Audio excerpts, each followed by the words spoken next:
Hi friends and followers, ఎలా ఉన్నారు?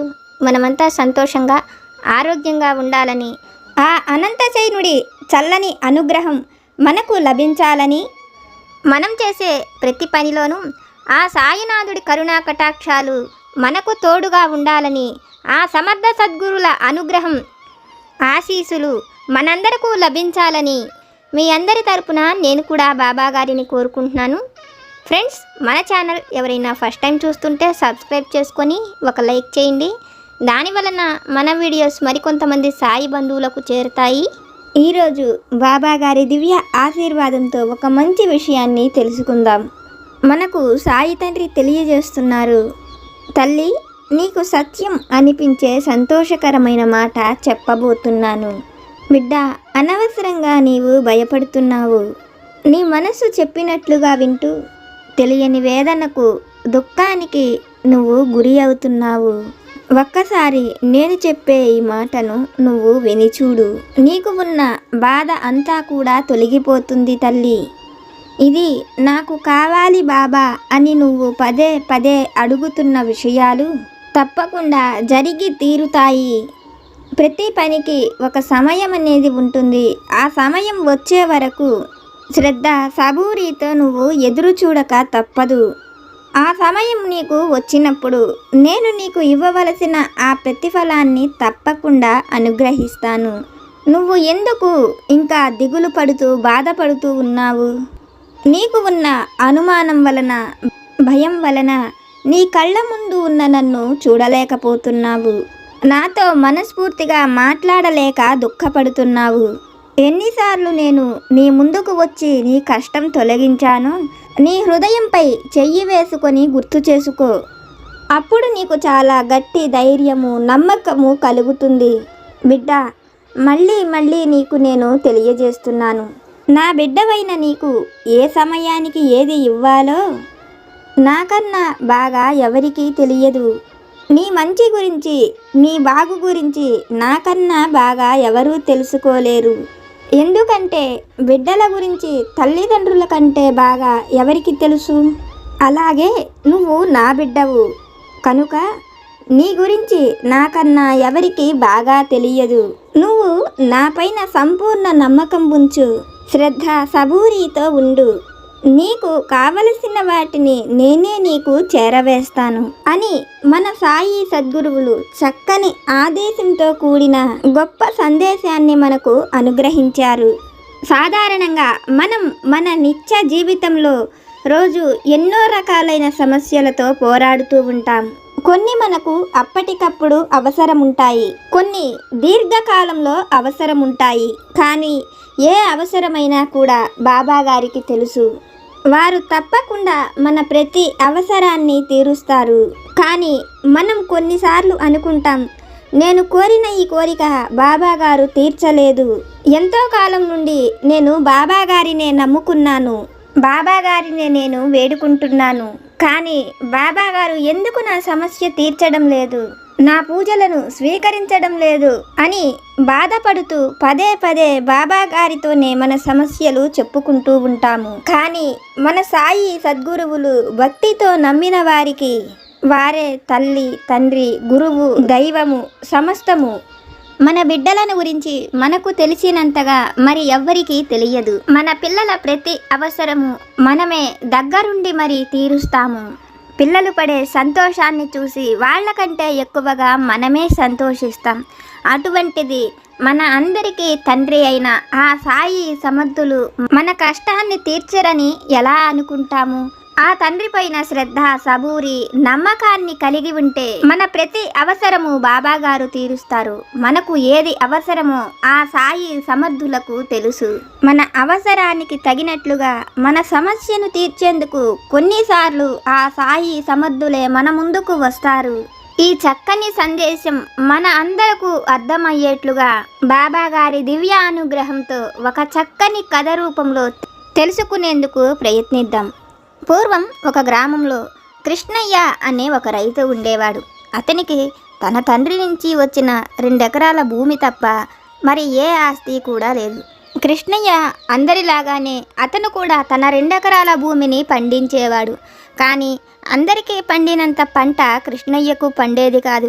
తనకు ఉన్న ఆ 2 ఎకరాల భూమిలో పంట కూడా సరిగ్గా పండక అతను ఎన్నో సమస్యలను ఎదుర్కొనేవాడు.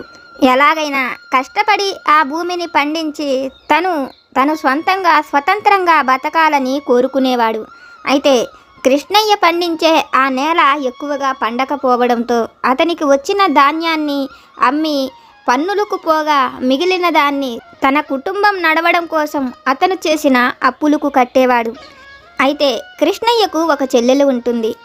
ఆమెకు వివాహం చెయ్యాలని, ఆ వివాహానికి కొంత ధనం ఖర్చవుతుందని, ఆ ధనం ఎలాగైనా ఏర్పాటు చెయ్యవని తండ్రి కృష్ణయ్యకు చెప్తాడు. అందుకు అతను సరేనని ఆ ఊళ్ళో అతనికి ఎక్కడైనా మరింత ధనం అప్పు పుడుతుందేమోనని ప్రయత్నం చేస్తాడు. కానీ ఎక్కడ చెల్లి పెళ్ళికి ఎంత ధనం అవసరమవుతుందో అంత ధనం కూడా అప్పు పుట్టదు. ఆ విషయాన్ని తండ్రితో చెప్తాడు. తండ్రి ఆడపిల్లకు వివాహం చెయ్యలేకపోతున్నాను అనే దిగులుతో మంచం పడతాడు. అతని వైద్యం కోసం కృష్ణయ్య ఎంతో మంది దగ్గర కొంత ధనాన్ని కూడా అప్పు తీసుకొని మరీ ఖర్చు పెడతాడు. కానీ తండ్రి ఆరోగ్య పరిస్థితులు కొంచెం కూడా మెరుగుపడవు. వైద్యుడు అతనికి జబ్బు నయం అవ్వాలి అంటే ఇతను ఖర్చు పెట్టే కొద్ది మాదిరి ధనంతో జరగదని, ఒక పెద్ద వైద్యుడిని పిలిపించవలసి ఉంటుందని, దానికోసం 100 బంగారు వరహాల వరకు ఖర్చు అవుతుందని చెప్తాడు. ఆ మాటలు వింటూనే కృష్ణయ్య ఎంతగానో బాధపడతాడు. తను ఎంతో కష్టపడ్డా తనకు తెలిసిన వాళ్లను అప్పులు అడిగినా వాళ్ళు ఒక 10 రాగి నాణ్యాల వరకు మాత్రమే ఇవ్వగలుగుతున్నారని, ఊరంతా అలా అప్పు చేసినా కూడా అతనికి 100 రాగి నాణ్యాలు దొరకటమే కష్టం. అటువంటిది బంగారు నాణ్యాలు అంటే తండ్రికి వైద్యం చేయించటం తన వల్ల కావటం లేదని కృష్ణయ్య ఎంతగానో బాధపడుతుంటాడు. చెల్లికి తండ్రి కోరిన విధంగా వివాహం చెయ్యలేకపోతున్నానని, తండ్రికి వైద్యం చేయించలేకపోతున్నానని కృష్ణయ్య బాధపడటం చూసిన అతని తల్లి కృష్ణయ్యను పిలిచి, నువ్వు ఆ విధంగా బాధపడవలసిన అవసరం లేదని, నమ్మకం ఉంటే దైవం మనకు తప్పక సహాయం చేస్తుందని, మన ఊరిని ఆనుకొని ఉన్న అడవులలోకి వెళ్ళమని, అక్కడ కాళికాదేవి ఆలయం ఒకటి ఉందని, ఆ ఆలయంలో అమ్మవారు ఇప్పటి వరకు ఎంతోమందికి సహాయం చేసిందని, అక్కడకు వెళితే నీ కోరిక తప్పకుండా నెరవేరుతుందని కృష్ణయ్యకు ధైర్యం చెప్తుంది. అయితే ఆ అడవిలోని దేవాలయానికి వెళ్ళాలన్నా, కాళికాదేవి దగ్గరకు వెళ్ళాలన్నా కృష్ణయ్య భయపడుతుంటాడు. అందుకు తల్లి, కృష్ణయ్య భయపడకు, అమ్మవారు కూడా దేవతే, ఆమె కూడా అందరికీ అమ్మే, ముల్లోకాలను పాలించే ఆ తల్లిని చూసి మనం భయపడవలసిన అవసరం లేదు. ఆమె భీకర స్వరూపం క్షుద్ర మాంత్రికులకు, చెడువారికే తప్ప మంచివారికి కాదు. అటువంటి చెడ్డవారైన దొంగలు, మాంత్రికులే వెళ్ళి ఆ అమ్మను ఎన్నో కోరికలు కోరుతున్నారు. వాళ్ళ అందరి కోరికలు తీర్చినప్పుడు మనం కోరే మంచి కోరిక ఆ అమ్మ తీర్చదా అని కృష్ణుడికి ధైర్యం చెప్తుంది. తల్లి మాటలు విన్న కృష్ణయ్య తల్లి చెప్పినట్టుగా అడవిలోని కాళికాదేవి దేవాలయానికి వెళ్ళి ఆ అమ్మ అనుగ్రహంతో మనకు కావాల్సిన వాటిని కోరుకొని వస్తానని కృష్ణయ్య ఆ అడవికి బయలుదేరి వెళతాడు. అయితే కృష్ణయ్య ఆ విధంగా వెళ్ళటం అతని భార్య చూసి భయపడుతుంది. ఆమెకు ధైర్యం చెప్పి తనకు ఏమీ కాదన్న నమ్మకంతో కృష్ణయ్య ఆ అడవికి వెళ్ళి కాళికాదేవి దేవాలయానికి చేరుకుంటాడు. అమ్మ దగ్గర కూర్చొని తనకు కలిగిన సమస్య అంతటినీ చెప్పుకుంటూ తన సమస్యను తీర్చమని, చెల్లి పెళ్లికి, తండ్రి వైద్యానికి కావాల్సినంత ధనం తనకు కలిగేలాగా సహాయం చెయ్యమని ఆ అమ్మను అడుగుతుంటాడు. ఆ సమయంలో గుళ్ళోకి ఎవరో వస్తున్నట్లు కొంతమంది మాటలు కృష్ణయ్యకు వినపడతాయి. వారి గొంతు విన్న కృష్ణయ్య బయటకు వెళ్ళే సమయం కూడా లేక అమ్మవారి విగ్రహం వెనకకు వెళ్ళి దాక్కుంటాడు. కొంతమంది దొంగలు అక్కడకు వస్తారు. వాళ్లల్లో దొంగల నాయకుడైన భీమన్న తన దగ్గర ఉన్న బంగారమంతా అమ్మవారి దగ్గర పరచి, తల్లి, నీ అనుగ్రహంతోనే ఎంతోమందిని దారి కాచి వారి దగ్గర ఉండే ఈ విలువైన సంపదను దోచాను. దీనిలో నుంచి నీకు కావాల్సిన ధనాన్ని తీసుకుని మిగిలిన దానిని నాకు ఇవ్వు. నేను రేపు పొద్దున వచ్చి ఇక్కడ ఉన్న ఈ ధనాన్ని తీసుకువెళ్తానని, మేము ప్రతిసారి ఇలాగే నీ దగ్గర పరుస్తూ ఉంచిన ఈ ధనాన్ని మరుసటి రోజు వచ్చి తీసుకువెళతాము. నువ్వు మా ధనాన్ని కాపలా కాస్తావని, ఈ ధనాంకం ఏమీ కాదని నాకు తెలుసు అని నమ్మకంగా తను తెచ్చిన ఆ ధనమంతా కూడా అమ్మవారి పాదాల వద్దే ఉంచి ఆ దేవాలయం తలుపులు వేసి వెళ్ళిపోతాడు. అమ్మవారి వెనక దాగి కూర్చున్న కృష్ణయ్య ఇది అంతా విని వాళ్ళు వెళ్ళిపోయారనుకున్నాక బయటకు వచ్చి తన భుజాన ఉన్న తుండుగుడ్డను కింద పరిచి అందులో నుంచి కొన్ని బంగారు నాణ్యాలను తన దోసెళ్లతో తీసి తను నేల మీద పరిచిన వస్త్రం మీద వేసుకుంటుంటాడు. ఆ సమయంలో అతని ఎదురుగా ఒక స్త్రీ నిలబడి ఆగు అన్న శబ్దం వినపడుతుంది. అది వినిపించిన కృష్ణయ్య తలపైకెత్తి చూసేసరికి అమ్మ అతని కళ్ళ ముందు కనపడుతుంది. కృష్ణయ్యతో నువ్వు ఏం చేస్తున్నావు? నా దేవాలయంలో నా బిడ్డలు పరిచిన ఈ బంగారాన్ని నువ్వు ఎలా దొంగతనం చేస్తున్నావని అడుగుతుంది. అందుకు కృష్ణయ్య, తల్లి నేను కూడా నీ బిడ్డను కాదా? నాకు కలిగిన ప్రతి సమస్య ఇప్పటి వరకు నీతోనే చెప్పుకున్నాను కదా. నా సమస్యను తీరుస్తావనే నమ్మకంతో వచ్చాను. అందుకని నా సమస్య తీరే మార్గం చెప్పమని అడుగుతాడు. అందుకు అమ్మవారు, ఆ ధనాన్ని నీవు ముట్టుకోకు, కానీ నీ సమస్య తీరేందుకు నేను నీకు ఒక పరిష్కారాన్ని చెప్తాను. ఇక్కడ ఉన్న ఈ బంగారు కాసుల్లో నుంచి ఒక కాసులు తీసుకొని మనస్ఫూర్తిగా నన్ను తలుచి నా పాదాల దగ్గర పెట్టు. ఆ కాసు నీకు బంగారు కాసుల్ని కాచేందుకు ఒక వృక్షంగా ఒక గింజగా మారుతుంది. ఆ గింజను తీసుకెళ్ళి నువ్వు నేలలో పెడితే ఆ గింజ నుంచి ఒక 15 రోజుల్లో వృక్షం వస్తుంది. ఆ వృక్షము 15 రోజులకి మరి కాయల్ని కూడా కాస్తుంది. ఆ కాయలు నువ్వు కోసినప్పుడు వాటిల్లో రోజుకి ఒక 5 బంగారు కాసులు చప్పున వస్తాయి. అది కూడా రోజుకి 10 కాయలు మాత్రమే కాస్తుందని అమ్మవారు చెప్తుంది. అమ్మవారి మాటలు విన్న కిష్టయ్య అక్కడ ఉన్న ఆ బంగారు కాసుల్లో నుంచి ఒక కాసు తీసి అమ్మవారి పాదాల దగ్గర పెడతాడు. అతను చూస్తుండగానే అది కాయగా మారుతుంది.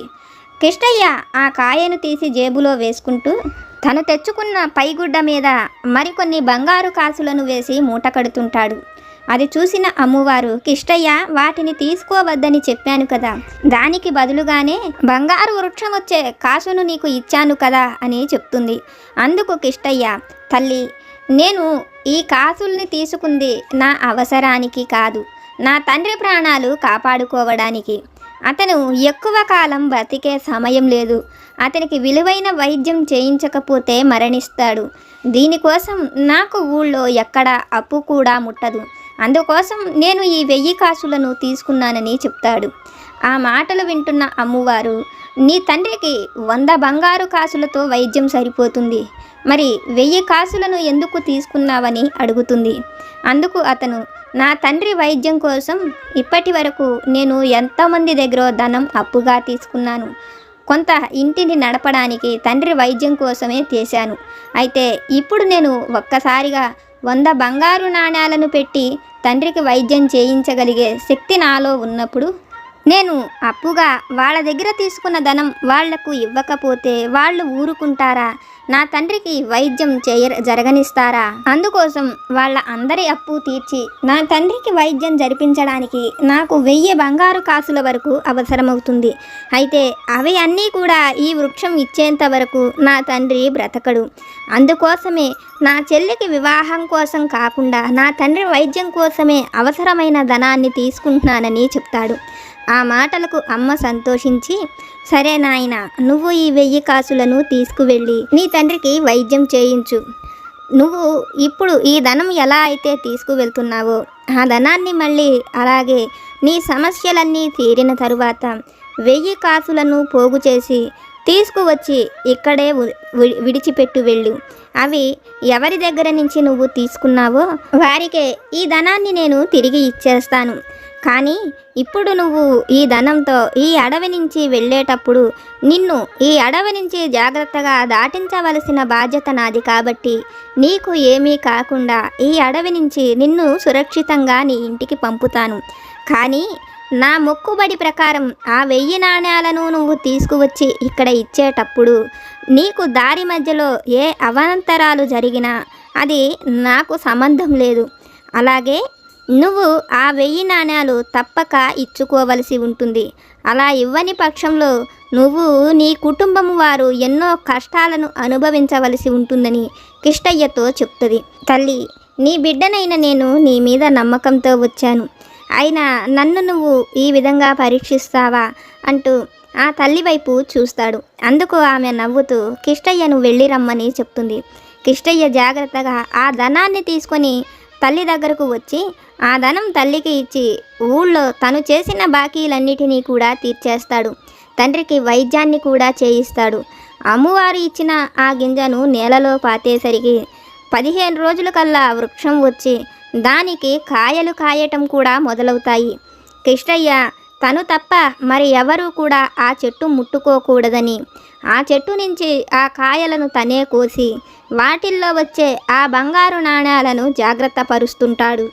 1 సంవత్సరం తర్వాత ఆ బంగారు నాణాలలో కొన్నిటిని పెట్టి చెల్లికి వివాహం చేయించి అతను ఒక మంచి ఇంటిని కొనుక్కొని కొంత భూమిని కూడా కొని ఆ భూమిని సాగు చేస్తుంటాడు. ఒకరోజు కిష్టయ్య నా సమస్యలు అన్నీ కూడా తీరిపోయినాయి కాబట్టి ఇప్పుడు నాకు ఈ బంగారు వృక్షంతో పని లేదు కదా, అమ్మ చెప్పినట్లు నేను తప్ప మరి ఎవరు తాకినా ఆ వృక్షం నుంచి బంగారు కాసులు రావటం ఆగిపోతాయని అమ్మ ముందుగానే చెప్పింది కదా. కష్టపడి బ్రతికేందుకు నా కుటుంబం అంతా సంతోషంగా ఉండేందుకు నాకు కొంత భూమి ఉంది, ఇది చాలనుకున్న కిష్టయ్య తన 5 ఏళ్ల కొడుకుని పిలిచి అతని చేత ఆ బంగారు కాయలను కోయిస్తాడు. ఆ పిల్లవాడు ముట్టుకోవడంతోనే ఆ బంగారు కాయల్లో నుంచి కాసులు రావటం ఆగిపోయి అవి మామూలు కాయలుగానే వస్తుంటాయి. ఇంట్లో వారంతా ఆ చెట్టుకు కాచే కాయలను తింటూ సంతోషంగా గడుపుతుంటారు. కిష్టయ్య ఎంతో కష్టపడి ఒక 5 సంవత్సరాల పాటు పొలం పనే చేసుకొని 1000 బంగారు కాసులను పోగు చేస్తాడు. ఒకరోజు తల్లితో అమ్మవారి గుళ్ళో జరిగిన ప్రతి విషయాన్ని చెప్పి అమ్మకు ఈ బంగారు కాసులను ఇచ్చి రావడానికి వెళుతున్నాను. ఒకవేళ అమ్మ అన్నట్లుగా దారి మధ్యలో నాకేదైనా జరిగితే నా కోసం మీరెవరూ బాధపడద్దని చెప్తాడు. ఆ మాటలు వింటూ కిష్టయ్య పెళ్ళాము దుఃఖంగా ఉంటుంది. కానీ తల్లి మాత్రం మనం అనుకుంటున్నట్లు అమ్మ మనం ఎక్కడ ఉన్నా మనల్ని రక్షిస్తూనే ఉంటుంది. నిన్ను పరీక్షించేందుకే అమ్మ ఆ విధంగా చెప్పి ఉండవచ్చని, చెడ్డవాళ్లకే ఏమీ జరగనప్పుడు మంచివాడివైన నిన్ను అమ్మ ఏమీ చెయ్యదని, నీకు ఏమీ జరగదని, మనకు తోడుగా ఎప్పుడు ఆ అమ్మ అనుగ్రహం ఉంటుందని జాగ్రత్తగా వెళ్ళి రమ్మనమని కొడుకుకి ధైర్యం చెప్తుంది. తల్లి మాటలు విన్న కిష్టయ్య సంతోషంగా ఆ 1000 కాసులను తీసుకొని అడవికి బయలుదేరతాడు. తన తల్లి చెప్పినట్లుగానే కిష్టయ్యకు ఏమీ జరగదు. సంతోషంగా కిష్టయ్య ఆ అడవి మధ్యలో ఉన్న దేవాలయ మండపంలో అడుగు పెడతాడు. ఆ సమయంలో కిష్టయ్య ఎదురుగా ఒక వ్యక్తి వచ్చి నిలబడి అతను ఒక గొప్ప మాంత్రికుడినని, ఆ రోజు అమ్మకు నరబలి ఇవ్వాలనుకుంటున్నానని, అయితే మొదటగా ఈ దేవాలయానికి వచ్చే తన భక్తుడినే అమ్మ బలి ఇవ్వమని కోరినదని, అలా చేస్తే సర్వసిద్ధులు నాకు లభిస్తాయని ఆ మాంత్రికుడు కిష్టయ్యతో చెప్తాడు. మొదట ఆ మాటలు విని భయపడిన కిష్టయ్య తరువాత ప్రశాంతంగా ఆలోచించి అమ్మ కోరుకుంటే నా ప్రాణాన్ని సంతోషంగా ఇస్తాను, అయితే నా సమస్య తీర్చమని నేను ఇదివరకు అమ్మను వచ్చి వేడుకున్నాను. అమ్మ నాకు 1000 కాసులను ఇచ్చి బంగారు కాసులను కాయించే విత్తనాన్ని కూడా నాకు ఇచ్చిందని జరిగిన అన్ని విషయాలను ఆ మాంత్రికుడికి చెప్తాడు. ఆ మాటలు వింటున్న మాంత్రికుడు, ఆ బంగారు కాసులు కాచే శక్తి నేను సంపాదించుకున్నదే.